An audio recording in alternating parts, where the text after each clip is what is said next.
यावर्षी मी माझा birthday ऑफिसमध्येच celebrate केला आणि जाम बोर चालू होता दिवस माझा, कारण की काही प्लॅनच नव्हता ठरला.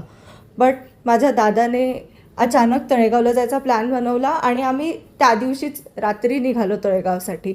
आणि हे आहे मिसिंग लिंक जे आम्हाला रस्त्यात लागलं आणि आम्ही लिटरली खूप लवकर पोचलो यार. लाईक विथिन 2 आवर्स आम्ही तळेगावला पोचलो, विच वॉज व्हेरी फास्ट.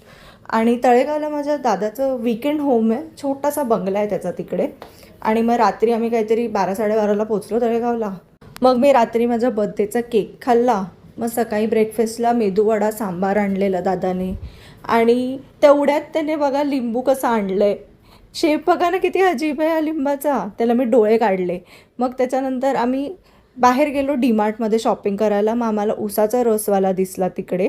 आणि मग डीमार्टला पोचलो उसाचा रस पिऊन. आणि मग डीमार्टला फर्स्ट प्रायोरिटी माझी, मी वाय वाय घेतलं. जे इथे मोठे पॅकेज मिळतात वाय वायचं, माहिती का ठाण्याला किंवा मुंबईला कुठेच मिळत नाहीत. आणि मग बाकीचं शॉपिंग करून आम्ही घरी आलो.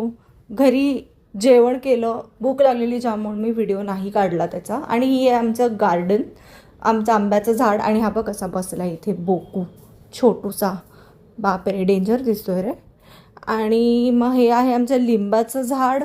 हे आहे पपईच्या झाडाला खूप मोठ्या पपया लागलेल्या, आम्ही लास्ट टाईम आलेलो तर काढल्या तिकडनं. ही बोगलवेल आहे. हे आमचे गुलाब आहेत छोटे छोटे. आणि हे आहे जास्वंद. हां जास्वंदच बोलतात त्याला. हे ऑरेंज फुलांना काय म्हणतात आय डोंट नो, तुम्हाला माहिती असेल तर कमेंट्समध्ये सांगा. हे आणि हे आमचं मोठं कढीपत्त्याचं झाड. आणि नंतर आम्ही संध्याकाळी बाहेर गेलेलो स्ट्रीट फूड खायला, जे पुढच्या व्हिडिओमध्ये दाखवीन तुम्हाला.